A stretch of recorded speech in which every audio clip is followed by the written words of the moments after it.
ক্ষোভ, ক্রোধ, পরিকল্পনা ও প্রত্যাশা।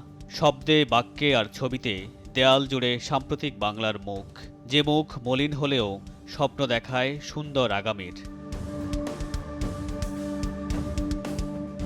কবিতা আর প্রবন্ধ যে ভাষাকে ছুঁতে পারেনি, পত্রিকার কলামেও হয়নি ঠাঁই। অভ্যুত্থানকালে সংগ্রাম আর আকাঙ্ক্ষার প্রতিবাদী সেই ভাষা ঠাঁই পেয়েছিল খোলা আকাশের নিচে, সড়কে, দেয়ালের শরীরে।